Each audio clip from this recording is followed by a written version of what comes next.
Guys, এটা একটা তো সাধারণ ফ্লাক্স, আর আমরা এই ফ্লাক্সটা জল গরম করে রাখার জন্য ব্যবহার করি। কিন্তু তুমি কি জানো এই ফ্লাক্সের ভিতরে ঘন্টার পর ঘন্টা জল কিভাবে গরম থাকে?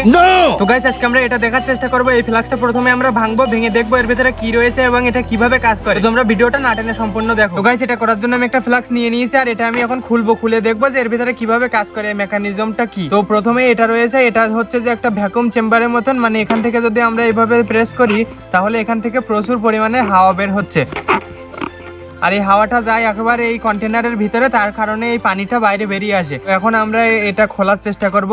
এর ভিতরে দেখো, এই জায়গায় দেখো কাঁচ রয়েছে, মানে এই কাঁচটাই মূলত জলটা গরম রাখে। কিন্তু এটা কি রয়েছে ওর ভিতরে আর কিছু আছে কিনা এখন খুলে আমরা দেখবো। তো এটা খোলার জন্য এই নিচের এখান দিয়ে খোলার চেষ্টা করবো। গাইস, এটা পিছনের এটা তো অনেক পরিমাণে টাইট, এখন এটা খোলার জন্য আমাদের অনেক প্রেসার দিয়ে খুলতে হবে। গাইস, এখানে আমি এটা খোলার জন্য একটা ডাল নিয়ে নিয়েছি, তো এখন আমি এই ডালটা দিয়ে খোলার চেষ্টা করবো, দেখি। আর এটা খুবই সাবধানে খুলতে হবে, কারণ এর ভিতরে যেহেতু কাঁচ রয়েছে এটা ভেঙে যাওয়ার সম্ভাবনা রয়েছে। তো গাইস, অবশেষে আমরা এটা খুলতে পেরেছি। তারপরে দেখি এর ভিতরে আরো কিছু লক রয়েছে কিনা, মানে পুরো কাঁচটা বের করার জন্য ভিতর থেকে। এই যে দেখো, এর ভিতরে রয়েছে এরকম, এখানে একটা মানে রবার দিয়ে আটকানো রয়েছে মানে কাঁচটা, যাতে এদিক ওদিক না নড়ে যায় বা বডির সাথে না লেগে যায়। এই যে গাইস, এর ভিতরের যে মেইন যে অংশটা, মানে মেইন যে হিটটা ধরে রাখার যে কাজটা করে, এই যে এই ভিতরের এইটা। তখন আমরা এটা আস্তে আস্তে বের করার চেষ্টা করব। দেখো, এটা হচ্ছে মূল যে মানে অংশটা, এটার ভিতরে মূলত থাকে হচ্ছে পানি, গরম পানি, আর গরম থাকে এটার ভিতরেই। তো বিষয়টা হলো যে এই দেখতেও মানে এখান থেকে চকচক করছে, দেখো পুরো কাঁচটা, এগুলো সব কাঁচের তৈরি। আর গাইস দেখো, এই যে পিছনে প্রত্যেক ফ্লাক্সের পিছনে মানে এই কাঁচ যেগুলোই রয়েছে এরকম একটা অংশ থাকে। এগুলো হচ্ছে যে কি, তোমরা তো হয়তো অনেকে জানো আর অনেকে জানো না, তো আমি এটা বলছি। মানে এই যে কাঁচটা মূলত এর ভিতরে রয়েছে দুইটা লেয়ার। এই দেখো, এর ভিতরে এই ভিতরের সাইডে একটা লেয়ার, আর এই বাইরের সাইডে আর একটা লেয়ার রয়েছে।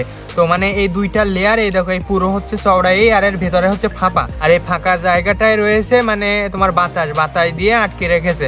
আর এই বাতাসটা এখান দিয়ে ঢুকিয়ে তারপরে এটা আবার কাঁচটা গলিয়ে ভালো করে লাগিয়ে দিয়েছে। তো এর ভিতরে রয়েছে ওই হাওয়াটা, আর ওই হাওয়ার কারণে এই ভিতরে যে পানিগুলো থাকে এগুলো গরম। তো গাইস, এই যে চকচক করতেছে না এখানে আয়নার মতন, এটা হলো যে এর ভিতরে হয়তোবা রূপোর প্রলেপ রয়েছে, আর না হয় অ্যালুমিনিয়ামের প্রলেপ রয়েছে। এই দুইটার যে কোনো একটা প্রলেপ এই দেওয়া রয়েছে।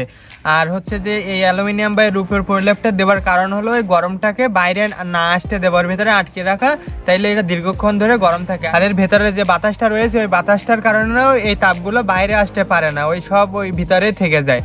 তো এটার মেকানিজম এইভাবে এটা কাজ করে। তো গাইস, আমরা এই ফ্লাক্সটা খুলে দেখার চেষ্টা করেছিলাম যে এর ভিতরে কি রয়েছে। তো মূল মেকানিজম মূল বিষয়টা হলো এই, তোমরা এতক্ষণ দেখে বুঝতে পেরেছো যে এই পানিটা কিভাবে গরম থাকে এই ফ্লাক্সের ভিতরে। তো তোমাদের যদি এই ভিডিওটা বা এই এক্সপেরিমেন্টটা ভালো লেগে থাকে তাহলে অবশ্যই ভিডিওটা লাইক করে চ্যানেলটা সাবস্ক্রাইব করে রাখো এরকম অসাধারণ এক্সপেরিমেন্ট দেখার জন্য। আর তোমরা কি কি নতুন নতুন এক্সপেরিমেন্ট দেখতে চাও তোমরা কমেন্টে অবশ্যই লিখে জানিও।